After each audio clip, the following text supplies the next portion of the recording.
परमेश्वर के नाम की महिमा होने पाए कि परमेश्वर ने फिर एक बार हमें यह अवसर प्रदान किया कि आज भी हम उसकी उपस्थिति में प्रभु के वचन को हम पढ़ने के लिए, मनन करने के लिए हम एकत्रित हुए हैं।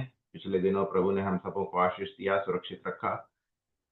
हम जब पीछे मुड़ करके देखते हैं, नाना प्रकार की घटनाएं, अभी युद्ध चल रहा है सब जगह, लेकिन परमेश्वर ने हम सबों को सुरक्षित रखा। इसके लिए परमेश्वर के नाम की महिमा होने पाए। आज भी आप लोग बाहर जाकर के आउटरीच प्रोग्राम किए हैं, प्रभु ने आपको सुरक्षित रखा, इसके लिए प्रभु के नाम की महिमा होने पाए। जहां जहां बीज बोया गया है, परमेश्वर वहां पे अपने अनुग्रह को, अपनी आशीष को बरसाए, ताकि वहां पे फल उगने पाए, और जो प्रयास हम लोग मिल करके कर रहे हैं उसमें सारी गौरव महिमा प्रभु यीशु मसीह को मिलने पाए।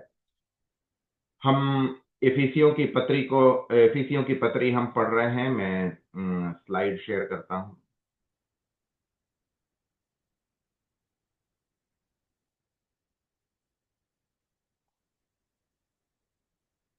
एफिसियों की पत्री, आज परमेश्वर की इच्छा हुई तो हम चौथा अध्याय हम को देखेंगे। पूरा अध्याय तो नहीं कर पाएंगे, लेकिन हम देखते हैं जहां तक परमेश्वर हमें समय देता है उस हिसाब से हम उसको ध्यान करेंगे। जिस प्रकार पिछले दिनों हमने देखा, एफिसियों की पत्री जो है वो प्रिजन लेटर कहा गया है, कारागृह से लिखा गया वो पत्र है। 4 पत्री वहां से पौलुस लिखते हैं। हम जानते हैं कौन कौन से है, एफिशियंस, फिलिपियंस, कोलोसियंस और फाइलेमन। एफिसियो, फिलिपियो, कोलोसियो और फिलेमोन, ये 4 पत्री रोमी कारागृह से पौलुस प्रेरित के फर्स्ट रोमन इम्प्रिजनमेंट के समय में लिखा गया ये पत्र है। और हम जानते हैं पौलुस हमेशा रोम जाना चाहता था, लेकिन परमेश्वर की इच्छा कुछ और थी। उसे बंदी बना करके रोम कारागृह में रखा गया, और वहां से परमेश्वर पौलुस को इस्तेमाल करता है, और वहां से इन पत्रियों को लिखा गया है, जो आज भी हर कलीसिया के लिए, हमारे नए नियम विश्वासियों के लिए कितना ही प्रयोजन है इस पत्रियों की द्वारा सभा में किस रीति से हम काम करें, हमारी मसीह सभा की बढ़ोतरी कैसे हो पाए, उसमें एकता कैसे आ पाए करके बहुत सारी बातें पौलुस प्रेरित इन पत्रियों के द्वारा उस जमाने में, जैसे एफिसियों के पत्री जो थी वो एफिसी कलीसिया के लोगों के लिए लिखा गया था। फिलिपियों की पत्री फिलिपिया के कलीसिया के लोगों के लिए लिखा गया था, लेकिन हमारे लिए आज के समय में ये पत्री जो है बहुत ही प्रायोगिक है। इसके अलावा हमने देखा कि एफिसियों की पत्री जो है उसमें 6 अध्याय हैं, और 3 भाग है इन 6 अध्यायों में। पहला, दूसरा, तीसरा अध्याय जो हमने खत्म कर लिया, हमने अभी पढ़ लिया। अध्याय 1, 2 और 3 पहला भाग था। अध्याय 4, 5 जो है वो दूसरा भाग है, और छठवां का जो आधा हिस्सा है, मेरे हिसाब से 6, 7 या 10 से जो है वो तीसरा भाग आएगा। तो पहला भाग हमने जो देखा था, वहां पे हमने इस बात को देखा कि एक विश्वासी का धन, the wealth of a believer, मसीह को ग्रहण करने के बाद, मसीह की सभा में जब हम उसके अंग हो जाते हैं, एक विश्वासी का मसीह में आने से क्या प्रयोजन है। लोग जिस प्रकार आज प्रचार करते हैं, मसीह को अगर आप उसे स्वीकार करोगे तो तुम्हारा जीवन बदल जाएगा, तो वो संपत्ति के तौर पे मटेरियल ब्लेसिंग्स को लेकर के वो प्रचार करते हैं, जो गलत है। प्रभु यीशु मसीह ने कभी ऐसा नहीं बोला। प्रभु यीशु मसीह ने ये बताया कि तुम मेरे अनुयायी बनोगे तो तुम्हें और कष्ट होगा, तुम्हें और तकलीफ होगा, लेकिन लोग गलत रीति से पढ़ाते हैं कि प्रभु यीशु मसीह के अनुयायी बन जाओगे तो तुम्हारे लिए सब चीज अच्छा हो जाएगा। कभी नहीं कहा गया। हम शैतान से दूर हो जाते हैं जब प्रभु यीशु मसीह के करीब आते हैं, तो शैतान को अच्छा नहीं लगता है और हमारे जीवन में और परेशानी लाता है। तो हमारा जो धन, जो पौलुस प्रेरित बता रहे हैं कि एक विश्वासी का प्रभु यीशु मसीह को ग्रहण करने के बाद जो धन है, वो मटेरियल ब्लेसिंग नहीं है। गाड़ी, बंगला, घर, बैंक बैलेंस, वो ज्यादा मायने नहीं रखता है। हाँ, हमें उन चीजों की आवश्यकता है। एक अच्छा घर चाहिए, एक अच्छा गाड़ी चाहिए, बैंक बैलेंस चाहिए, हमें अच्छी रीति से अपने जीवन को व्यतीत करना है, वो सब अच्छी बात है, लेकिन उससे ऊपर, क्योंकि ये सब चीज जो है क्षणभंगुर है, ये सब खत्म हो जाएगा। आज मेरे पास पैसा है, कल वो चला जाएगा। आज मेरे पास बड़ा घर है, कल हमारे पास घर नहीं होगा, है ना। ये सब चीज नाशमान है। लेकिन पौलुस प्रेरित बता रहे हैं जो नाशमान नहीं है, वो धन की बात कर रहा है। इसलिए एक विश्वासी के लिए जो धन जो पौलुस प्रेरित बता रहे हैं वो स्वर्गीय धन है। हमारा जो इनहेरिटेंस जिसको कहते हैं वो स्वर्ग में है ना। स्वर्गीय भंडार में हमारा जो हक है, हमारा जो धन है, वो पृथ्वी में नहीं है। क्योंकि हम यहाँ पे क्या है, एक तीर्थ यात्री हैं, हम पृथ्वी को छोड़ के जाएंगे। तो हमारा जो धन है वो स्वर्ग में है। तो हम कितने धनवान हैं।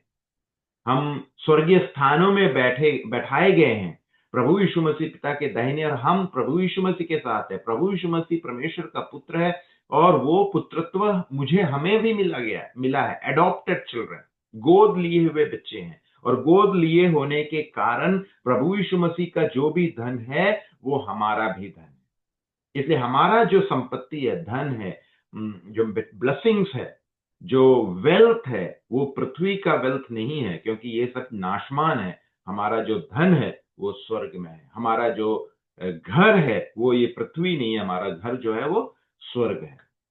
वो पहला भाग था। अब हम दूसरा भाग में जाएंगे, जो चौथा और पांचवा अध्याय में हम देखेंगे। तो पहला भाग जो है, पहला अध्याय, दूसरा अध्याय, तीसरा अध्याय जो है, यहां पर पौलुस जो है सिद्धांत, है ना, डॉक्ट्रिन की बात करते हैं। ये पौलुस के लेख लिखने का एक तरीका है, स्टाइल ऑफ पॉल्स राइटिंग। उसके जो भी किताबें हैं, जैसे अगर हम रोमी की पत्री ले ले, कुरिन्थियों ले लिए, तो हर एक किताब में, जैसे रोमी की पत्री पहला अध्याय से लेके 11 अध्याय तक, वहां पर भी पौलुस प्रेरित क्या है, वहां पर डॉक्ट्रिन लिखते हैं, और 12वें अध्याय से प्रैक्टिकल एप्लीकेशन। हर पौल के लिखने का एक तरीका है। उसी प्रकार इफिसियों के पत्र में पहला अध्याय, दूसरा अध्याय, तीसरा अध्याय सिद्धांत है, एक मसीही जीवन को व्यतीत करने का, या मसीह में आने के बाद क्या हमारा जीवन शैली है। डॉक्ट्रिन, हमारा फाउंडेशन क्या है, हमारा उद्देश्य क्या है, हमारा जीवन किस बात पे आधारित है। डॉक्ट्रिन जो है उस बात को दिखाता है, हमारा जीवन किस बातों पर आधारित, हम किस बात पे विश्वास रखते हैं। That is called doctrine. अब डॉक्ट्रिन बताने के बाद पौलुस प्रेरित क्या करते हैं, अब उसे प्रायोगिक जीवन में कैसे हम लागू करें। सिर्फ पढ़ने से नहीं होगा, सिर्फ ज्ञान बढ़ाने से नहीं होगा। हमें पता है ये चीजें होने चाहिए एक मसीही जीवन में, लेकिन सिर्फ जानने से क्या हो। अब हमारे जीवन में उसे प्रायोगिक तौर पे हमें उसे लागू करना होगा। That is called practical application. वो हम चौथा अध्याय और पांचवें अध्याय में देखेंगे। कहने का मतलब क्या है, पौलुस प्रेरित बोलते हैं, तुमको अब डॉक्ट्रिन बता दिया, सिद्धांत क्या होना चाहिए, सिद्धांत क्या क्या है, तुम समझ गए, सीख गए। अब उसे अपने जीवन में लागू करो। केवल सीखने से नहीं होगा। जब तक अपने जीवन में लागू नहीं करोगे, तब तक उसका, उस सिद्धांत का, उस डॉक्ट्रिन का कोई प्रयोजन नहीं है। हमें ये कहने का मौका नहीं दिया जा रहा है कि भाई हमें पता ही नहीं था। नहीं, सब चीज बताने के बाद पौलुस प्रेरित अब चौथा अध्याय जब शुरू करेंगे, वहां पे लिखते हैं इसलिए। इसलिए का मतलब क्या, मतलब पहला अध्याय, दूसरा अध्याय, तीसरे अध्याय में जो जो बातें कही गई थी, उन बातों के आधार पर अब तुम्हें क्या करना चाहिए, अब तुम्हें कैसे जीना चाहिए। देयरफॉर, इसलिए ये चौथा अध्याय शुरू होता है। तो ये जो है प्रायोगिक बातें अब हम पढ़ेंगे कि हमें मसीही जीवन कैसे व्यतीत करना चाहिए, एक मसीही को कैसे व्यवहार करना चाहिए। इन बातों पर आधारित है ये चौथा और पांचवा अध्याय। इफिसियों के पत्री चौथा अध्याय, अपने बुलावे के योग्य चलो। तो हमारा बुलावा क्या है, हमारा मसीह में आने के बाद हम कौन हैं, कैसे हैं, पहले कैसे थे, अब क्या हो गया, अब नए सृष्टि हो गए, हमारी पुरानी बातें खत्म हो गई। ये बातें सब पौलुस बता चुके हैं। अब हम एक नई सृष्टि है। नई सृष्टि होने के कारण हमारा जो बुलावा है, हमें जिस प्रकार से बुलाया गया, उसके अनुसार, उसके योग्य चलने की बात है। इसलिए बहुत बार यहाँ पे हमारा चाल चलन, द वॉक, एक विश्वासी का इस दुनिया में जब हम समय व्यतीत करते हैं, हमारा चाल चलन, हमारा रहन सहन, हमारा वॉक, लिविंग स्टाइल कैसे होना चाहिए, इस बात को पौलुस यहाँ पे चौथे अध्याय में हम ज्यादातर ध्यान देंगे। आइए इफिसियों के पत्री 4 अध्याय 1 से लेकर के 16 तक आज हम देखेंगे। इफिसियों के पत्री 4 अध्याय 1 से 8 पहले पढ़ते हैं। इसलिए मैंने बोला ना, पहला अध्याय, दूसरा अध्याय, तीसरा अध्याय का कंटिन्यूएशन है। जो बातें बता दिया है, अब वो प्रैक्टिकल बात कर रहे हैं, प्रायोगिक बात कर रहे हैं। इसलिए मैं यानी पौलुस, जो प्रभु का होने के कारण बंदी बना हुआ हूं। तो पौलुस क्या बोल रहा है? मैं, यहां पे मैं मतलब पौलुस प्रेरित, हम जानते हैं लेखक है पौलुस प्रेरित, बोलते हैं जो प्रभु का होने के कारण। पौलुस प्रेरित बोल रहे हैं कि मैं प्रभु का होने के कारण क्या हो गया? बंदी बना हुआ हूं। हम और आप अगर इस स्थान पे होते तो हम बोलते हैं, अरे हम प्रभु यीशु मसीह का कार्य करने गए थे, इसलिए हमें लोगों ने पीटा मारा, हमारे प्रभु यीशु मसीह का हम अनुयायी बन गए, इसलिए हमें तकलीफ हुआ। लेकिन पौलुस प्रेरित वो नहीं बोल रहा है, बोल रहा है हम तुम लोगों के कारण नहीं, तुम्हारे तुम्हारे पास प्रचार करने आए इसलिए नहीं। वो किस प्रकार से अपने आप को प्रसन्न करते हैं? बोलते हैं मैं प्रभु का होने के कारण बंदी बना हुआ। तुम्हारा बंदी नहीं हूं, मैं प्रभु का बंदी हूं। मैं प्रभु यीशु मसीह का होने के कारण, मैं अगर प्रभु का नहीं होता तो मैं बंदी नहीं बनता। किसका बंदी? प्रभु का बंदी। तुम लोगों से प्रार्थना करता हूं। एफिसी की कलीसिया के विश्वासियों को पत्र लिखा गया, उन लोगों से वो प्रार्थना करते हैं क्या? कि तुम्हें अपना जीवन वैसे ही जीना चाहिए जैसा कि संतों के अनुकूल होता है। दूसरा है, सदा नम्रता और कोमलता के साथ धैर्य पूर्वक आचरण करो, एक दूसरे को प्रेम से सहते रहो। ये बात को ध्यान रखना है, इसको एकदम अंडरलाइन कर लीजिए। एक दूसरे की प्रेम से सहते रहो। तीसरा है, वह शांति जो तुम्हें आपस में बांधती है, उसे उत्पन्न आत्मा की एकता को बनाए रखने के लिए हर प्रकार का यत्न करते रहो। चौथा है, देह एक है और पवित्र आत्मा भी एक ही है, ऐसा ही जब तुम्हें भी बुलाया गया तो एक ही आशा में भागीदार होने के लिए ही बुलाया गया। पांचवा है, एक ही प्रभु है, एक ही विश्वास है और है एक ही बपतिस्मा। छठवां है, परमेश्वर एक ही है और वह सबका पिता है, वही सबका स्वामी है, हर किसी के द्वारा वही क्रियाशील है और हर किसी में वही समाया है। सातवां है, हम में से हर किसी को उसके अनुग्रह का एक विशेष उपहार दिया गया है, जो मसीह की उदारता के अनुकूल ही है। आठवां, इसलिए शास्त्र कहता है, उसने विजयी को ऊंचे चढ़ बंदी बनाया और उसने लोगों को अपने आनंदी वर दिए। नौवां है, अब देखो, जब वह कहता है ऊंचे चढ़, तो इसका अर्थ इसके अतिरिक्त क्या है? कि वह धरती के निचले भागों पर भी उतरा था। जो नीचे उतरा था वह वही है जो ऊंचे भी चढ़ा था, इतना ऊंचा कि सभी आकाशों से भी ऊपर, ताकि वह सब कुछ को संपूर्ण कर दे। उसने स्वयं ही कुछ को प्रेरित होने का वरदान दिया, तो कुछ को नबी होने का, तो कुछ को सुसमाचार के प्रचारक होने का, तो कुछ को परमेश्वर के जनों की सुरक्षा और शिक्षा का। 12वां है, मसीह ने उन्हें ये वरदान संत जनों की सेवा कार्य के हेतु तैयार करने को दिए, ताकि हम जो मसीह की देह हैं आत्मा में और दृढ़ हो, जब तक कि हम सभी विश्वास में और परमेश्वर के पुत्र के ज्ञान में एकाकर होकर परिपक्व पुरुष बनने के लिए विकास करते हुए मसीह के संपूर्ण गौरव की ऊंचाई को ना छू ले।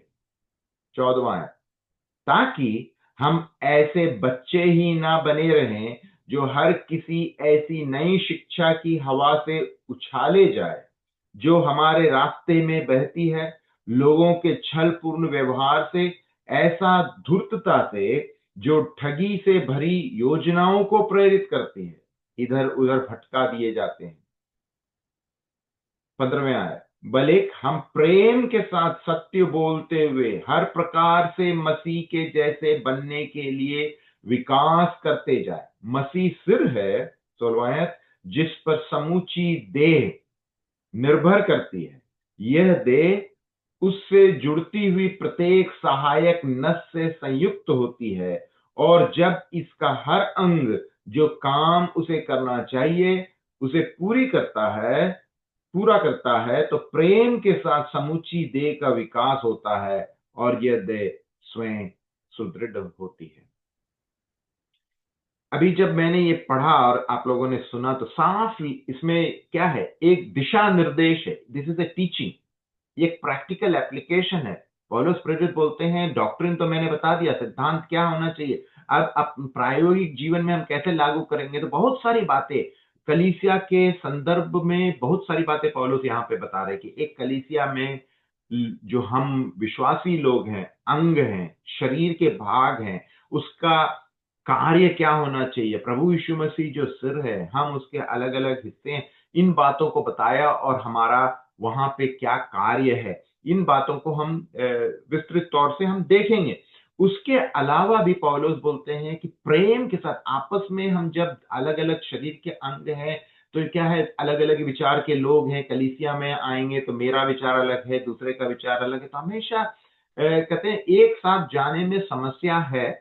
लेकिन पौलुस बोलते हैं प्रेम के साथ एकता में बने रहने की कोशिश करना चाहिए, आपस में प्रेम रखने की कोशिश करना चाहिए, एकता बनाए रखने का हमारे तरफ से वो प्रयास होना चाहिए। उसके अलावा 14वें आयत में वहां पे वो कलीसिया के लोगों को, चूंकि क्या है कि हम यूहन्ना की पत्री में भी देखते हैं, वहां भी यूहन्ना ये बात को बताते हैं कि अंत के दिनों में क्या आएंगे, कलीसिया में गलत शिक्षा देने वाले शिक्षक लोग प्रवेश होंगे और वो गलत गलत शिक्षाएं लाएंगे।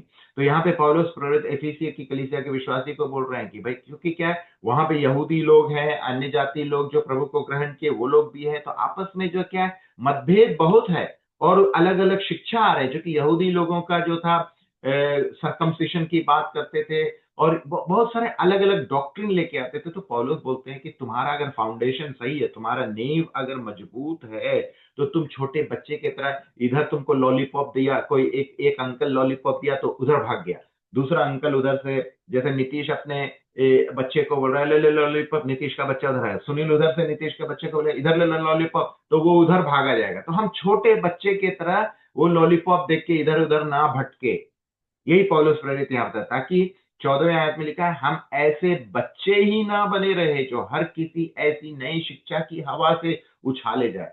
कभी इस तरफ रहेगा, कभी उस तरफ रहेगा, कभी इस पार्टी में रहेगा, कभी उस पार्टी में रहेगा, है ना। हमारा कोई पार्टी नहीं है, लेकिन हमारा एक ही प्रभु यीशु मसीह है। तो वो अवस्था कब होता है, यहाँ पे लिखा है ना, रास्ते में बहती है, कहते हवा की तरह, हवा का झोंका जिधर लेके चला गया उधर चला गया। नहीं, हमारा नींव अगर मजबूत है तो हवा का झोंका हमें कुछ नहीं कर पाएगा। जो सिद्धांत, जो डॉक्ट्रिन हमने सीखा है, जो डॉक्ट्रिन हम जानते हैं, आकर के दूसरा व्यक्ति कितना भी चमत्कारी बातें प्रस्तुत करे, तो हम अपने डॉक्ट्रिन से, अपने सिद्धांत से, परमेश्वर के वचन के सिद्धांत से हम नहीं भटक सकते हैं। इस बात को पौलुस विश्वासियों को बता रहे, और इन बातों को आज हमारे कलीसिया में भी सिखाने की बहुत ही आवश्यकता है। बुलाहट के योग्य क्यों चले, इसलिए करके चौथा अध्याय शुरू किया ना। तो हमारा जो बुलाहट है, पौलुस प्रेरित बोलते हैं, क्या बोलते हैं यहाँ पे, चौथा अध्याय पहला आयत में क्या है, इसलिए मैं यानी पौलुस जो प्रभु का होने के कारण बंदी बना हुआ हूं, तुम लोगों से प्रार्थना करता हूं। अब देखिए पौलुस कितना नम्र विनम्र व्यक्ति है। वो बोल रहा है मैं तुम्हें आदेश देता हूं, नहीं बोल रहा है पौलुस। पौलुस क्या बोलता है, मैं प्रार्थना करता हूं।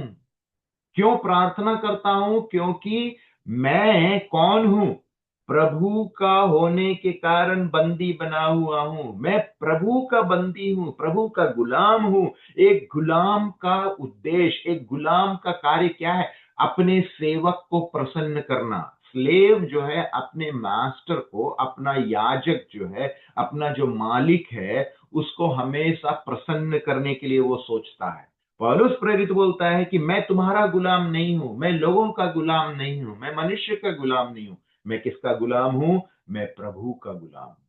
और मेरा उद्देश्य हमेशा प्रभु को खुश रखना है। तुम्हें खुश रखने की मेरा, हाँ तुम्हें भी खुश रखना है, लेकिन मेरा उद्देश्य क्या है? प्रभु यीशु मसीह जिस बात से खुश होंगे वो मेरा उद्देश्य है। क्योंकि मैं किसका गुलाम हूं? प्रभु यीशु मसीह। हम लोग सबको किसके गुलाम है? किसी मनुष्य का गुलाम नहीं, किसी ग्रुप का गुलाम नहीं, किसी कलीसिया का गुलाम नहीं है, बल्कि हम किसके गुलाम है? प्रभु यीशु मसीह के गुलाम है। तो हमारा उद्देश्य, हमारा चिंता, हमारा मार्गदर्शन हमेशा क्या होना चाहिए? प्रभु यीशु मसीह को, हम जो भी कार्य करेंगे उसमें प्रभु यीशु मसीह को तृप्त होना चाहिए, उसकी संतुष्टि होनी चाहिए। क्या वो खुश हुए या नहीं? अगर मेरे कार्य से प्रभु यीशु मसीह खुश हुए तो हम उसे करेंगे। अगर मेरे कार्य से प्रभु यीशु मसीह खुश नहीं होंगे तो हम उस कार्य को नहीं करेंगे। पौलुस इस बात को बता रहे हैं। क्या कर रहे हैं? प्रार्थना करता हूं, निवेदन कर रहा है वो।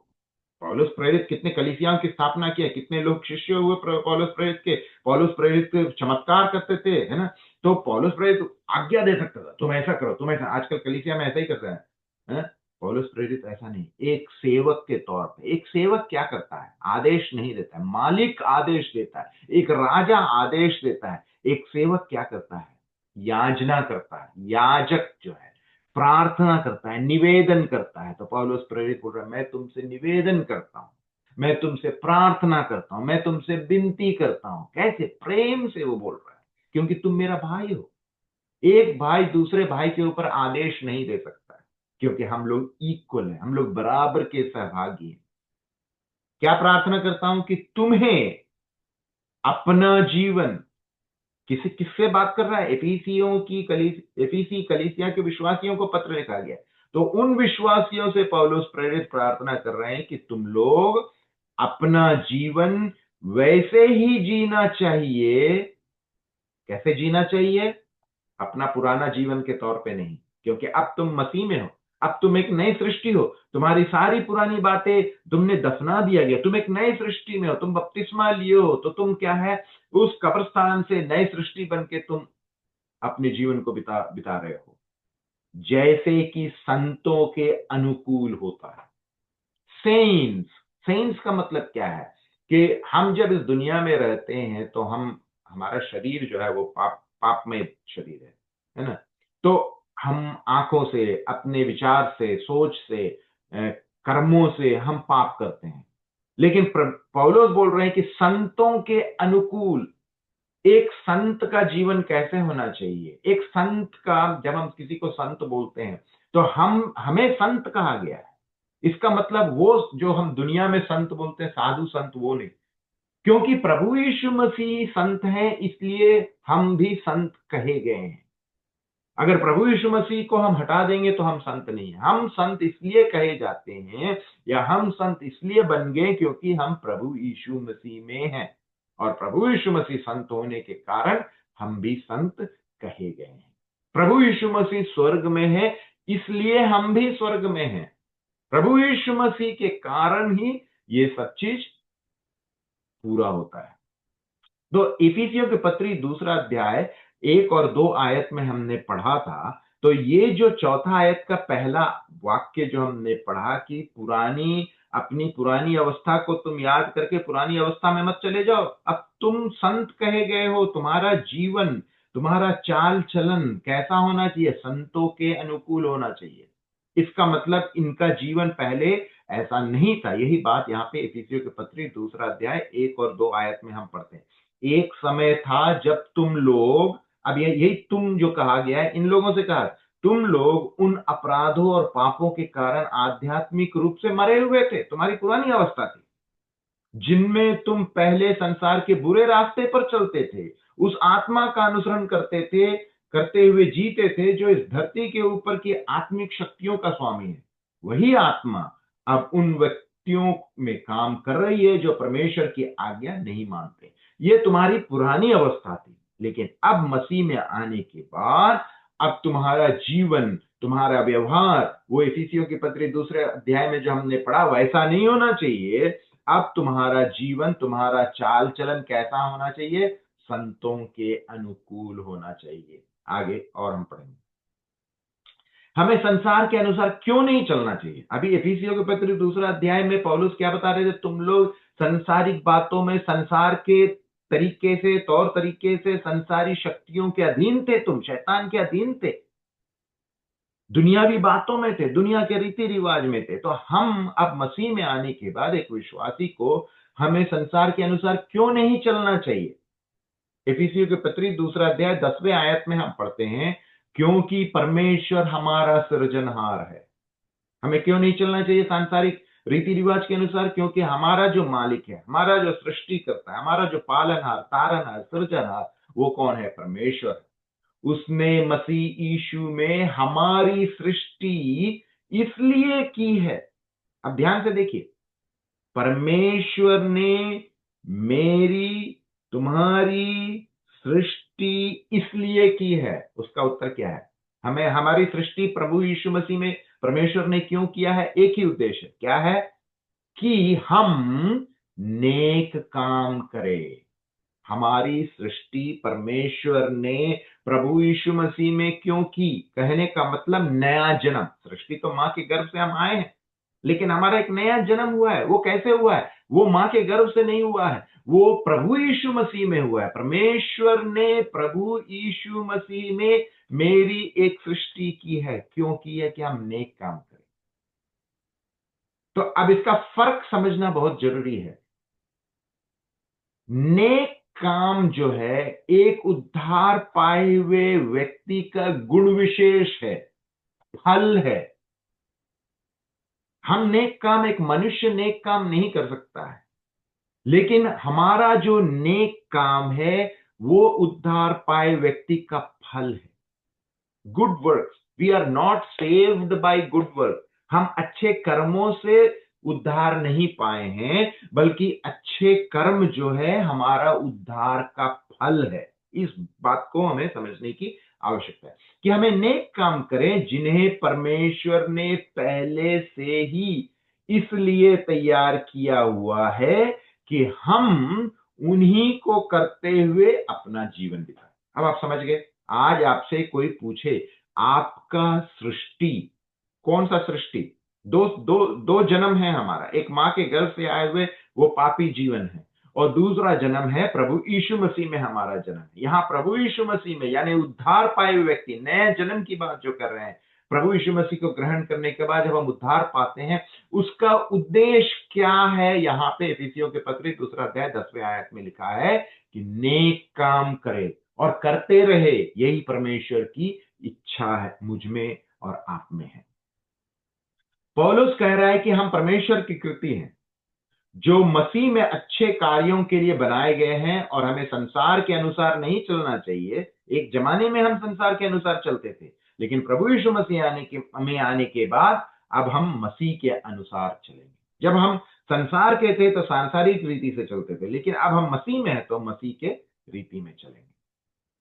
अब इफिसियों की ये जो किताब है, अभी जब हम 4था और 5वां अध्याय हम जब जाएंगे, हमारा चाल कैसा होना चाहिए, वॉक। एक विश्वासी, चूंकि मैंने बोला दूसरा भाग में, एक विश्वासी का वॉक कैसा है, वॉक ऑफ ए बिलीवर, बार बार कैसा हमें चलना है, कैसे हमें चलना है, कैसे हमें चलना है। इन बातों को बहुत सारे संदर्भ हम देखेंगे। कुछ संदर्भ यहाँ पे मैंने लेख किया है। इफिसियों 4:17 में हम पढ़ेंगे, इसलिए मैं ये कहता हूं और प्रभु में गवाही देता हूं कि जैसे अन्य जाति अपने मन की व्यर्थ रीति पर चलते हैं, या चाल लिखा है ना, वो कैसे चलते हैं? अपने मन की व्यर्थ रीति पर चलते हैं, वैसे ही तुम अब से ना चलो।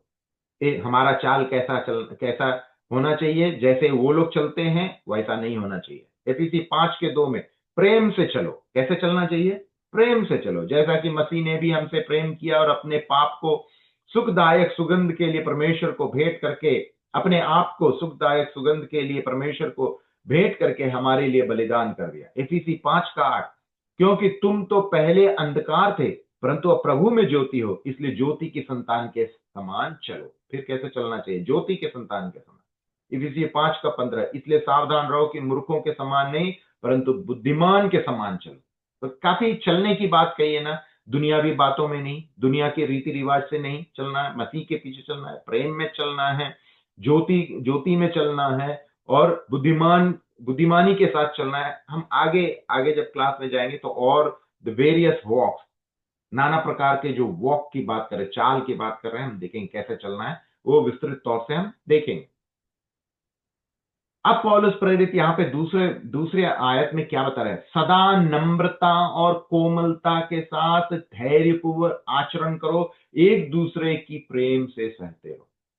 कलीसिया की एकता बनाए रखने की बात कर रही है, क्योंकि हम देखते हैं एफिसी की कलीसिया में बहुत सारे समस्याएं थी। यहूदी लोग, यहूदी मत में विश्वास करने वाले लोग थे, अन्य जाति लोग थे, आपस में हम लोग पिछले पिछले दिन भी हमने पढ़े थे, दूसरा अध्याय में लिखा गया एक दीवार था, यहूदी और अन्य जातियों के बीच में एक दीवार था, लेकिन प्रभु यीशु मसीह ने वो दीवार को तोड़ दिया। अब उसमें कोई भेदभाव नहीं होना चाहिए, तुम एक हो। इसलिए हमारे नए नियम की कलीसिया में भी हम देखते हैं बहुत सारे मतभेद हैं, अलग अलग बैकग्राउंड से लोग आते हैं, बहुत अलग अलग विश्वास रखने वाले लोग आते हैं और बहुत मतभेद है। तो पौलुस प्रेरित बोलते हैं हमें कोशिश करना चाहिए एक दूसरे से प्रेम में सहते रहो। अगर हमें किसी भाई से अगर हमें थोड़ा सा समस्या है तो प्रेम से सहते रहो। कैसे? सदा नम्रता और कोमलता के साथ धैर्यपूर्वक। तो कैसे रहना है? नम्रता, कोमलता, धैर्यपूर्वक और प्रेम। चार बातों को पौलुस यहां पे बताते हैं कि कलीसिया की एकता बनाए रखने के लिए एक विश्वासी को नम्र होना है, एक विश्वासी को कोमल होना है, एक विश्वासी को धैर्यपूर्वक होना चाहिए, एक विश्वासी में प्रेम होना चाहिए। तभी कलीसिया की एकता हो सकती है। और हमारी कोशिश होना चाहिए एक दूसरे से प्रेम से सहते रहो। आसान नहीं है ना? एक एक कलीसिया में अगर 50 लोग हैं तो 50 प्रकार की बातें करेंगे, आसान नहीं है। लेकिन हमारी कोशिश, अगर सबको ऐसे ही कोशिश करेंगे तो कलीसिया में समस्या ही नहीं है, हो ही नहीं सकता। कलीसिया की एकता के आधार के लिए 7 कारण। अब एक कलीसिया में एकता होने का 7 कारण पौलुस यहां पे बताते हैं। चौथा आयत में देखिए, मैंने अंडरलाइन किया है 7 बार।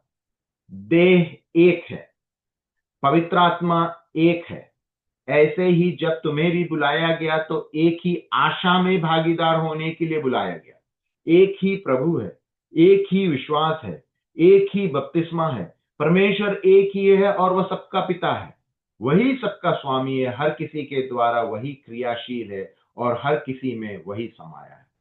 तो एक कलीसिया हम बोलते हैं सिर्फ प्रभु यीशु मसीह है, अलग अलग भाग है। तो पौलुस प्रेरित जो है इफिसी कलीसिया को सिद्धांत बता रहे हैं, प्रायोगिक तौर पे कैसे जाना चाहिए। एक कलीसिया में अलग अलग लोग है, देह है, लेकिन क्या है? देह एक है, भाग अलग अलग है लेकिन देह एक है। 7 बात कहा गया है। एक, देह, पवित्र आत्मा एक है। दूसरा, आशा एक है। तीसरा, प्रभु एक है। चौथा, विश्वास एक है। पांचवा, बपतिस्मा एक है। छठा, परमेश्वर एक है। तो ये 7 एकता की बातें जो कही है, तो हमारे में भिन्नता कैसे हो सकती है? एक ही देह है, एक ही पवित्र आत्मा है। मेरे अंदर जो पवित्र आत्मा है, आपके अंदर जो पवित्र आत्मा है, अलग अलग नहीं है। पेंतिकोस भाई के अंदर जो पवित्र आत्मा है वो अलग नहीं है, बैप्टिस्ट भाई के अंदर में जो पवित्र आत्मा है वो अलग नहीं है, एक ही है। उसका परमेश्वर मेरा परमेश्वर एक ही है, उसका विश्वास मेरा विश्वास एक ही है। जिस बपतिस्मा जल में वो बपतिस्मा प्रभु यीशु मसीह में ले रहे हैं, एक ही बपतिस्मा है, अलग बपतिस्मा नहीं है। रीति अलग अलग कर रहे हैं लेकिन बपतिस्मा एक ही है। हमारा परमेश्वर एक ही है, हमारा मसीह एक ही है, हमारा आशा भी एक ही है। तो इसलिए कलीसिया में एकता का जो आधार ये 7 कारण है। हमारा जो विश्वास है इन 7 कारणों में, आपका जो विश्वास है इन 7 कारणों में, हर एक कोई का, तो फिर भिन्नता कैसे हो सकती है? एकता होनी चाहिए, क्योंकि ये अलग अलग नहीं है। हमारा विचार अलग हो सकता है, हमारा सोच अलग हो सकता है, लेकिन देह एक है, पवित्र आत्मा एक है, बपतिस्मा एक है, आशा एक है, विश्वास एक है, परमेश्वर एक है, प्रभु एक है।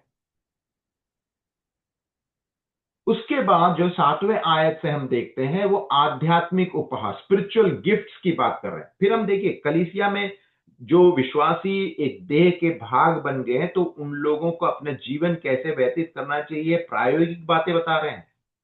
सबसे पहले बताया, विनती कर रहा है कि तुम्हारा जीवन कैसे होना चाहिए, पुरानी रीति रिवाज के साथ नहीं होना चाहिए, प्रेम में अपने जीवन को व्यतीत करो। 4 बातें वो बताया, एक विश्वासी के जीवन में क्या क्या होना चाहिए, वो एकता के लिए बहुत जरूरी है, कलीसिया की एकता। अब बता रहे हैं कि कलीसिया में एकता क्यों होना चाहिए? क्योंकि 7 बातें हमने देखा वहां पे, 7 एक की बात कही। अब यहां पे बता रहे हैं कि हमारा जो है आध्यात्मिक जो उपहार है, स्पिरिचुअल गिफ्ट हमको जो दिया गया, क्यों दिया गया है, उसका उद्देश्य क्या है। 7वें आयत में हम पढ़ते हैं, इफिसी 4:7 में, हम में से हर किसी, ये हर किसी को मैंने अंडरलाइन किया है, क्यों? एवरीवन, कलीसिया के हर सदस्य, कोई एक भाई के लिए नहीं, हर भाई के लिए उसके अनुग्रह का एक विशेष उपहार दिया गया है। कोई भी भाई या बहन कलीसिया में नहीं बोल सकते हैं कि मुझे वो उपहार नहीं मिला है, मेरे पास ये गिफ्ट नहीं। क्या लिखा है पौलुस यहां बता रहे हैं, हम में से हर किसी को। दो बातों को समझने की बहुत आवश्यकता है, एक टैलेंट होता है ना, और एक गिफ्ट होता है। टैलेंट का मतलब, एक बच्चा जब पैदा होता है तो उसके अंदर में वो टैलेंट है, वो बचपन से ही जब पैदा हुआ, छोटे बचपन से ही हम देखते हैं वो गाना गा रहा है, या कलाकारी कर रहा है, या कोई इंस्ट्रूमेंट बजा रहा है, या वो प्रचार बहुत अच्छा बातें करता है, तो वो टैलेंट है। गिफ्ट जो है, वरदान जो है, उपहार, उपहार से अच्छा है वरदान। जो वरदान है वो प्रभु यीशु मसीह, हम एक एकों को कलीसिया में जब हम ऐड हो जाते हैं, जुड़ जाते हैं, तो उपहार या वरदान एक एक विश्वासियों को दिया गया है। वो जन्म से मिलता नहीं है, जन्म से जो जो वरदान है वो टैलेंट कहते हैं, लेकिन जो गिफ्ट है, उपहार जो है, वरदान जो है, वो प्रभु यीशु, यहां पे साफ लिखा है ना, किसने दिया है, कैसे दिया है, किसको दिया है। ये 3 बात यहां पे देखते हैं। क्या लिखा है, हम में से हर किसी को, हर किसी को। टैलेंट हर किसी के पास नहीं है, गाने की जो टैलेंट है वो सबके पास नहीं है, लेकिन यहां पे जो उपहार, जो वरदान, वो सब किसी के पास है। उसके अनुग्रह, किसके अनुग्रह? प्रभु यीशु मसीह के अनुग्रह के द्वारा हम एक एकों को एक विशेष उपहार दिया गया है। मेरे को जो उपहार दिया गया है वो सुनील को नहीं है। सुनील को जो उपहार दिया गया है वो हरिओम को नहीं है। हरिओम को जो दिया गया है वो नीतीश को नहीं है। कहने का मतलब, विशेष उपहार, मुझे जो उपहार मिला वो विशेष है। क्यों विशेष है? क्योंकि वो मुझे दिया गया है। सुनील को जो दिया गया है वो विशेष है, क्योंकि जो सुनील को दिया गया है वो मुझे नहीं दिया गया।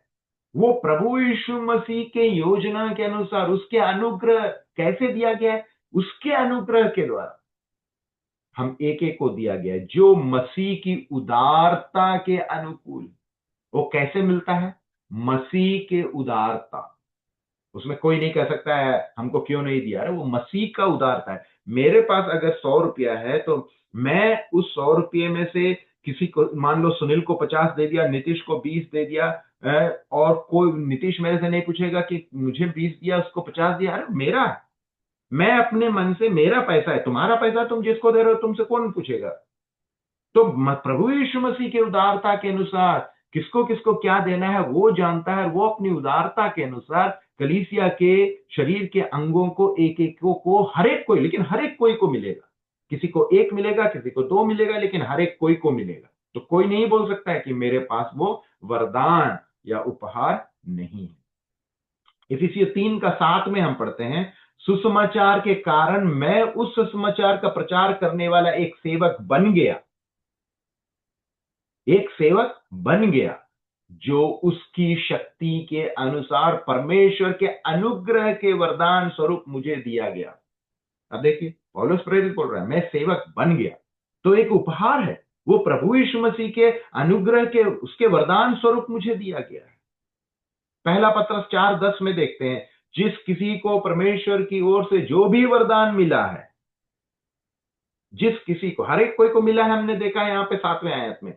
अब यहां पे पहला पत्रस 4:10 में पत्रस बोल रहा है, जिस किसी को परमेश्वर की ओर से जो भी वरदान मिला है, उसे चाहिए कि परमेश्वर की विविध अनुग्रह के उत्तम प्रबंधकों के समान एक दूसरे की सेवा के लिए उसे काम में लाए। तो हमें जो वरदान दिया गया है वो अपनी महानता के लिए नहीं है।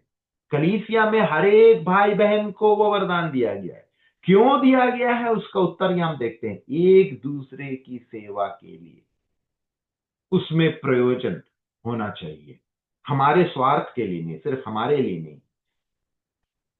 इफिसी 4:8 में अब हम आएंगे, वहां पे लिखा है, इसलिए शास्त्र कहता है, ये जो भाग है भजन संहिता 68 और 18 से लिया गया। ये थोड़ा सा समझने की बात है, इसको हम थोड़ा सा गहराई से समझेंगे क्योंकि बहुत कंट्राडिक्टरी है, अलग अलग लोग अलग अलग रीति से पढ़ाते हैं। यहाँ पे क्या लिखा गया है हम समझने की कोशिश करेंगे। शास्त्र कहता है, शास्त्र यानी भजन संहिता से लिया गया है, उसने विजयी को ऊंचे चढ़ बंदी बनाया और उसने लोगों को अपने आनंदी वर दिए। ये भजन संहिता 68 दाऊद लिखा है, और दाऊद जो है एक विक्ट्री सैम जिसको कहते हैं, वो अपने शत्रुओं के ऊपर विजय प्राप्त करके ये भजन लिखते हैं। लेकिन नए नियम के विश्वासियों के लिए यहाँ एक भविष्यवाणी है जो पुराने नियम में पवित्र आत्मा के द्वारा दर्शाया गया है, जो पूरा हो गया, हम देखेंगे। पाप और मृत्यु पर विजय पाने के बाद यीशु अधोलोक में उतरे और स्वर्ग में चढ़ गए। इस बात को हम जानते हैं। 9वें आयत को देखिए, अब देखो जब वह कहता है, ठीक है, अब देखो, यहां पे वो समझा रहा है पौलुस पर, देखो जब वो कहता है, जब हम पढ़ रहे थे वहां पे जो वाक्य लिखा हुआ था, ऊंचे चढ़, तो इसका अर्थ इसके अतिरिक्त क्या है? पौलुस समझा रहे हैं विश्वासियों को, जब यहां भजन संहिता 68 में ये लिखा गया था ऊंचे चढ़, कौन ऊंचे चढ़ गया? हम जब मर जाएंगे तो हम दफन किए जाएंगे, जितने लोग मर गए वो दफन किए गए, लेकिन एक ही व्यक्ति है वो ऊंचा चढ़ गया। ऊंचा जाने का मतलब कोई व्यक्ति नीचे आएगा तभी तो ऊंचा जाएगा। तो ये एक भविष्यवाणी है, तो वही समझाने की कोशिश करें। प्रभु यीशु मसीह स्वर्ग से पृथ्वी में नीचे आए, नीचे आने के बाद फिर वही व्यक्ति ऊपर गया। प्रभु यीशु मसीह 2000 साल पहले दुनिया में हमारे पापों के प्रायश्चित के लिए मनुष्य रूप लेकर के आए, 33.5 साल अपने जीवन को बिताया, कालवरी क्रूस पर अपने जान को दे दिया, वो मर गए, 3 दिन तक वो कब्र में थे। तो वो समय जब प्रभु यीशु मसीह का जो शरीर मिट्टी में था, तो प्रभु यीशु मसीह का आत्मा कहां था, वो बात को यहां पे बता रहे हैं। और प्रभु यीशु मसीह का जब पुनरुत्थान हुआ तो प्रभु यीशु मसीह कहां चले गए? हम जानते हैं, प्रेरित पौलुस एक्ट्स जो है, प्रेरितों के काम में हम देखते हैं, जब वहां पे शिष्य लोग वहां पे आकर के ऊपर की ओर देख रहे थे, स्वर्गदूत बोल रहे, तुम ऊपर क्या देख रहे हो? प्रभु यीशु मसीह स्वर्ग गए हैं, वो दोबारा आएंगे। तो वही व्यक्ति स्वर्ग गए, ऊंचे चढ़ गए। ऊंचा चढ़ गया मतलब वो व्यक्ति नीचे, जो व्यक्ति नीचे आया वो प्रभु यीशु मसीह है। अपना कार्य पूरा करने के बाद वो कहां चला गया? वो ऊंचा चला गया। तो यहां पे समझाया जा रहा है, इसका मतलब क्या है कि वह धरती के निचले भागों पर भी उतरा था। धरती के निचले भागों, जिसको हम हेडिस कहते हैं, है ना। जब मनुष्य, जब पुराने नियम में विश्वासी लोग, पुरानी वाचा के लोग जब मरते हैं, जब मरते थे तो उनका शरीर मिट्टी में चला गया, लेकिन उनका आत्मा कहां गया? यही बात कर रहा है, धरती के निचले भागों पर उतर गया। जो नीचे उतरा था वह वही है जो ऊंचा भी चढ़ा था, इतना ऊंचा कि सभी आकाशों से भी ऊपर, सभी आकाशों से। हम पिछले पिछले दिनों में इब्रानी की किताब में 4 हेवेंस हमने देखा था, प्रभु यीशु मसीह ही है जो आकाशों से भी ऊपर यानी स्वर्ग में चला गया, ताकि वह सब कुछ को संपूर्ण कर दे। प्रभु यीशु मसीह ने सब कुछ को संपूर्ण कर दिया। कैसे? प्रभु यीशु मसीह दुनिया में आकर पाप का प्रायश्चित किया, हमारे पापों के लिए कालवरी क्रूस पर अपने जान को दे दिया, और जब वो कालवरी क्रूस पर अपने जान को दे दिया, उसने कहा सारी बातें अब खत्म हो गई, it is finished, no more sacrifices to be needed. वो कार्य पूरा हो गया, संपूर्णता हो गई, हमारी पापों का क्षमा हो गया, अब बलिदान की जरूरत नहीं है, पिता के साथ हमारा मेल मिलाप हो गया, वो संपूर्ण कर दिया, पूर्ण कर दिया। तो कहने का मतलब क्या है? यहां पे पाप और मृत्यु पर विजय पाने के बाद यीशु अधोलोक में उतरे। तो पुराने नियम में जैसे अब्राहम, इसहाक, इन लोग जब मरे थे तो इनकी आत्मा कहां गए? स्वर्ग में नहीं गए, अधोलोक में गए, हेडिस में गए। वहां पे 2 भाग है, हम उस बात को हम स्मरण करते हैं जहां पे अब्राहम की गोद में और लाजर, लाजर की बात के धनवान जो वहां पे नरक में था, और लाजर जो था अब्राहम की गोद में था। तो अब्राहम की गोद में वहां पे जो था, जो विश्वासी लोग थे, यानी कहने का मतलब परमेश्वर पे भरोसा करने वाले जो लोग थे वो अब्राहम के गोद में थे, और जो परमेश्वर पे विश्वास नहीं करते थे वो धनवान के स्थान पे था, वहां पे क्या ताड़ना थी, सब चीज थी। तो प्रभु यीशु मसीह का जब मृत्यु हुआ तो प्रभु यीशु मसीह की भी आत्मा हेडिस में गया। हेडिस में जाने के बाद क्या हुआ, वहां से उनका स्वर्गारोहण हुआ। जब स्वर्गारोहण हुआ तो वहां के जो अब्राहम के गोद में बैठी हुई जो आत्माएं थी, उन सभी को लेकर के प्रभु यीशु मसीह ने क्या स्वर्ग ले गया। तो क्या हो गया, उससे प्रभु यीशु मसीह के पुनरुत्थान से पहले जो आत्माएं, जो अब्राहम के गोद में जो आत्माएं थी, अच्छे जगह में जो थे, परमेश्वर की जो आत्माएं, जनों की आत्माएं थी, वो है वहां पे निचले भाग में थी। वहां से निचले भाग से स्थानांतरण स्वर्ग में हो गया। जो बुरे लोग थे, जो परमेश्वर पे भरोसा नहीं करते थे, वो अभी भी निचले स्थान पे है, उनकी आत्मा निचले स्थान पे। इसलिए हम जब मरेंगे तो हमारी आत्मा वो निचले स्थान पे नहीं होगी, वो स्वर्ग में होगी, क्योंकि स्थानांतरण हो गया। प्रभु यीशु मसीह का जब पुनरुत्थान हुआ तो वो क्या हो गया, उन आत्माओं को अपने साथ ले गए। उसके पहले तक पुराने नियम के विश्वासियों की आत्मा नीचे अधोलोक में थे, वहां से प्रभु यीशु मसीह ने उन्हें ऊपर ले गया। और जो अधोलोक में अभी जो आत्माएं हैं, जिन परमेश्वर प्रभु यीशु मसीह पर विश्वास नहीं करते, उनका क्या न्याय होगा। और फिर जब न्याय सिंहासन के सामने वो खड़े होंगे, इस बात को यहां पे दर्शाया गया है। पहला पत्रस 3 अध्याय 18 और 19 में हम इस बात को पढ़ते हैं, क्योंकि मसीह ने हमारे पापों के लिए दुख उठाया, अर्थात वह जो निर्दोष था, हम पापियों के लिए एक बार मर गया कि हमें परमेश्वर के समीप ले जाए। शरीर के भाव से तो वह मारा गया, पर आत्मा के भाव से जिलाया गया। आत्मा की स्थिति में ही उसने जाकर उन स्वर्गीय आत्माओं ध्यान से देखिए 19 में आए, आत्मा की स्थिति में ही उसने जाकर उन स्वर्गीय आत्माओं को जो बंदी थी, उन बंदी आत्माओं को संदेश दिया। तो यीशु पृथ्वी के निचले भागों में उतरे थे, वहां जाकर के संदेश दिए, और जो अब्राहम के गोद में बैठे हुए जितने आत्माएं थे, उनको अपने साथ ऊपर ले गए। पहला पत्रस में भी हम इस बात को देखते हैं। अभी 11वें आयत में आइए, कलीसिया के उपहार। उसने स्वयं ही कुछ को प्रेरित होने का वरदान दिया, कुछ को नबी होने का, तो कुछ को सुसमाचार के प्रचारक होने का, कुछ को परमेश्वर के जनों की सुरक्षा और शिक्षा का। तो कलीसिया में जो उपहार है, सबसे पहले ये बात समझना है, कोई व्यक्ति नहीं देता है। किसने दिया? उसने स्वयं, प्रभु यीशु में। उसने कौन है? प्रभु यीशु मसीह स्वयं। तो जो उपहार कलीसिया में दिया गया है, किसने दिया है? प्रभु यीशु मसीह ने दिया है, वही दिया है, वही एक व्यक्ति है। कुछ को क्या दिया है? प्रेरित होने का। कुछ को क्या दिया है? नबी होने का। कुछ को क्या दिया है? सुसमाचार प्रचारक होने का। कुछ को क्या दिया है? परमेश्वर के जनों की सुरक्षा। और कुछ को क्या दिया? शिक्षा का। तो पहला जो दो, प्रेरित और नबी, अब तो नहीं है, क्योंकि हमारे पास परमेश्वर का वचन है। तो आज प्रेरित नहीं है और नबी नहीं है, तो क्या बच गया? सुसमाचार प्रचारक। हर व्यक्ति सुसमाचार प्रचारक है। परमेश्वर के जनों की सुरक्षा, जिसको हम शेपर्ड बोलते हैं, चरवाहा बोलते हैं, एल्डर बोलते हैं, पास्टर बोलते हैं, और शिक्षा देने वाला टीचर। इस बात को समझना, टीचर जो है कलीसिया में शिक्षा देने वाला जो वरदान है, काफी लोग हो सकते हैं। एक टीचर जो है एक पास्टर नहीं है, लेकिन एक पास्टर जो है, एक चरवाहा जो है, वो एक टीचर है। अगर आप अपने आप को एल्डर बोलते हैं, अपने आप को पास्टर बोलते हैं, अपने आप को चरवाहा बोलते हैं, तो आप में एक शिक्षक का गुण विशेष होना चाहिए। अगर आप शिक्षा नहीं दे सकते हैं, परमेश्वर के वचन को नहीं पढ़ा सकते, तो आप पास्टर नहीं हो सकते। लेकिन एक शिक्षक, एक टीचिंग देने वाला एक टीचर जो है, जरूरी नहीं है कि वो पास्टर हो। तो ये भेद है।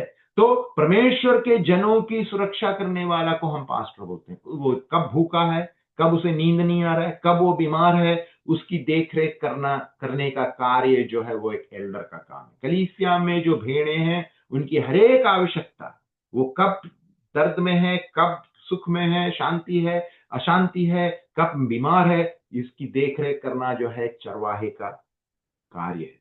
शिक्षा, परमेश्वर के वचन को सिखाना वरदान दिया गया। कुछ लोग कलीसिया में हैं जिनको ये वरदान दिया गया, लेकिन जो एल्डर है उसमें वो वरदान होना जरूरी है। सुसमाचार प्रचारक, परमेश्वर के वचन को इवेंजलिस्ट जिसको हम बोलते हैं। तो ये उपहार जो है, ये उपहार है, ये गिफ्ट है, किसी ने दिया है। वो कौन दिया है? प्रभु यीशु मसीह ने दिया है। सो उपहार देने का कारण क्या है? 12वें आयत में हम पढ़ते हैं, मसीह ने उन्हें ये फिर देखिए किसने दिया है? मसीह ने दिया है। ये वरदान क्यों दिया है?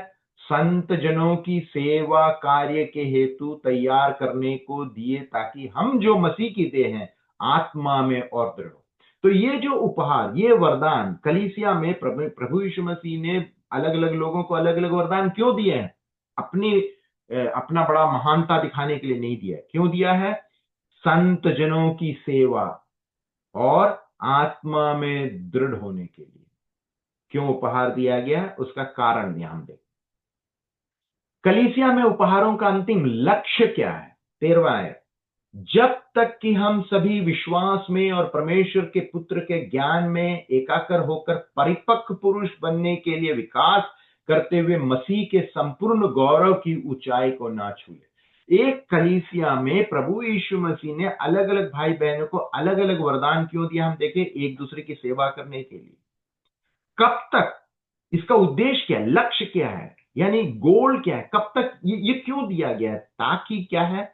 हम सभी विश्वास में और परमेश्वर के पुत्र के ज्ञान में एकाकर होकर परिपक्व पुरुष बनने के लिए विकास करते हुए मसीह के संपूर्ण गौरव की ऊंचाई को ना छू ले। हम उस ऊंचाई को नहीं छू पाए, सिर के समान हम नहीं हुए हैं, लेकिन हमारा उद्देश्य क्या है? उसके समान। हम उसके समान नहीं बन सकते, लेकिन जब हम स्वर्ग में होंगे तो उसके समान होंगे। तो हमारा उद्देश्य क्या है? उस परिपक्वता, हम उस लैडर को, सीढ़ी को हमें चढ़ना है। हम दूध पीने हुए बच्चे के समान थे, लेकिन हम अब पौष्टिक आहार खा रहे हैं। पौष्टिक आहार खा के शरीर मजबूत हो रहा है। तो सिर के समान हमें बनना है। सिर के समान बनने की चेष्टा होनी चाहिए, आशा होनी चाहिए, लक्ष्य वो है ना? क्योंकि सिर तो परिपक्व है, हम परिपक्व नहीं है, लेकिन हम उस परिपक्वता की ओर अग्रसर हैं। दिन प्रतिदिन हम 10 साल पहले जो विश्वासी थे वो नहीं है, परिपक्वता हमें बढ़ते जा रही है ना? तो ये बात को यहां पे लेखक बता रहे हैं। कलीसिया में उपहारों के परिणाम 14वें आयत में लिखा है, ताकि हम ऐसे बच्चे ही ना बने रहे जो हर किसी ऐसी नई शिक्षा की हवा में उछाले जाए जो हमारे रास्ते में बहती है, लोगों के छलपूर्ण व्यवहार से, ऐसी धूर्तता से जो ठगी से भरी योजनाओं को प्रेरित करती है, इधर उधर भटका दिए जाते हैं। बल्कि हम प्रेम के साथ सत्य बोलते हुए हर प्रकार से मसीह के जैसे बनने के लिए विकास करते जाए। मसीह से रहे। तो ये जो उपहार दिया है, इसका परिणाम, इसका रिजल्ट क्या आना चाहिए? कि कोई अलग शिक्षा लेके आ गए तो हम इतना परिपक्व हो जाए कि कोई गलत टीचिंग लेके, गलत शिक्षा लेकर के आ जाए, तब हम बच्चे के समान क्या है, इधर उधर ना भटके। लहर आ गया तो इधर उधर ना भटके, हमें उछाला नहीं जाए। कोई बोला इधर आओ तो हम उधर चले गए, कोई इधर, ये सही है नहीं। हमें वो परिपक्वता होनी चाहिए और हमें वो ज्ञान होनी चाहिए, वो छलपूर्ण व्यवहार से, ऐसी धूर्तता से जो ठगी से भरी। आज देखते हैं ये ठगी है, बोलते हैं ये आ जाओ तुमको ये हो जाएगा, चमत्कार हो जाएगा, ये हो जाएगा, ये सब ठगी है। इधर उधर लोग भटक रहे हैं, वहां देखते हैं कुछ हो रहा है तो वहां भाग गए, फिर वहां खुश नहीं हुआ है तो वहां चला गए। तो क्या बोल रहे 15वें आयत में? बल्कि हमें कैसे होना चाहिए? प्रेम के साथ सत्य बोलते हुए हर प्रकार से मसीह के जैसा बनने के लिए विकास करते जाए। हम मसीह के जैसा नहीं है, उसके जैसा कभी नहीं हो सकते, लेकिन हमारा दायित्व क्या है, हमारा गोल क्या है? कि हम उसके जैसे बनने का प्रयास करते रहें, जो सिर है, मसीह जो सिर है। लक्ष्य क्या है? हमारा गोल क्या है? शरीर परिपक्वता के उस बिंदु तक बढ़ता है जहां सिर पहले ही पहुंच चुका है। मसीहों के रूप में हमें अपने मतभेदों के बावजूद एक दूसरे से प्रेम करके मसीह के शरीर में एकता बनाए रखनी है। पौलुस प्रेरित का एक निवेदन है कि एकता बनाए रखना है, क्योंकि हम अलग अलग भाग हैं। एकता के लिए बहुत ही जरूरी है प्रेम। मसीह के शरीर में एकता बनाए रखना बहुत ही जरूरी है। 16वां आयत, देह का प्रभावी कार्य। जिस पर समूची देह निर्भर करती है, यह देह उससे जुड़ती हुई प्रत्येक सहायक नस से संयुक्त होती है, और जब इसका हर अंग जो काम उसे करना चाहिए उसे पूरा करता है, तो प्रेम के साथ समूची देह का विकास होता है और यह देह स्वयं सुदृढ़ होती है। तो पौलुस क्या बता रहे हैं यहां पे? यह देह उससे जुड़ती हुई प्रत्येक सहायक नस से संयुक्त होती है, और जब इसका हर अंग जो काम उसे करना चाहिए उसे पूरा करता है तो प्रेम के साथ समूची देह का विकास होता है। अब जैसे अलग अलग अंग हैं, हाथ है, पैर है। अब ये दाहिना हाथ अगर दाहिना हाथ अपना काम नहीं करेगा तो क्या होगा? बायां हाथ वो काम नहीं कर सकता है, पांव वो काम नहीं कर सकता है। तो ये दाहिना हाथ अगर अपना काम नहीं करेगा तो ये दाहिना हाथ काम नहीं करने के कारण पूरा शरीर को अपाहिज बना देता है। इसलिए दाहिना हाथ का कार्य क्या है? जो कार्य उसे दिया गया उसे करना है। बायां हाथ को बायां हाथ का करना, पांव का एक एक अंग का जो कार्य दिया गया, वरदान दिया गया, हर एक कोई को करना है। नहीं तो एक व्यक्ति अपना वरदान जो उसे दिया गया नहीं करने के कारण वो पूरा शरीर को अपाहिज बना देता है। इसलिए निर्भर किस पे करता है? हम पे। हम अगर शरीर जो अपाहिज हो गया मेरे कारण हो गया, मैं अपना काम अगर नहीं करूंगा तो मेरा शरीर अपाहिज हो जाएगा। इसलिए पौलुस बोल रहे प्रत्येक विश्वासियों को अन्य विश्वासियों के प्रति सेवकाई करनी होती है, अन्यथा शरीर अपंग हो जाएगा। अगर दाहिना हाथ में चोट लग गया, नहीं कर पा रहा है, तो दूसरा भाग वो जो काम नहीं कर पा रहा है उसको उसकी सहायता करना चाहिए। नहीं तो क्या है, वो शरीर अपाहिज हो जाएगा। एक एक व्यक्ति का जो रिस्पॉन्सिबिलिटी है, यहां पे पौलुस प्रेरित जो है वो बता रहे हैं हमें करने की आवश्यकता है। बहुत सारी बातें यहां पे बताया है, और हमारे प्रायोगिक जीवन में हमें कैसे जीना है, कलीसियाई जीवन में हमें कैसे जीना है, वरदान जो दिया गया है, अगर हमें जो वरदान, कोई नहीं बोल सकता कि वरदान नहीं दिया गया है। हरेक कोई को दिया गया और हरेक कोई को वो वरदान इस्तेमाल करना है। तभी वो जो कलीसिया है, जो सभा है, जो चर्च है, वो हेल्दी होगा। नहीं तो क्या है, मेरे कारण, एक व्यक्ति के कारण अगर मैं अपना कार्य नहीं करूंगा तो मेरे गलती के कारण, मेरे कार्य ना करने के कारण मैं उस कलीसिया को अपाहिज कर रहा हूं। तो पौलुस बोल रहे हैं आपस में प्रेम बहुत ही आवश्यकता है ना? एक दूसरे के साथ मेल करना है। हमारे पास जो वरदान दिया गया है सेवा के भाव से एक दूसरे की सेवा करने के लिए दिया गया है, जिससे परमेश्वर की नाम की महिमा होने पाए।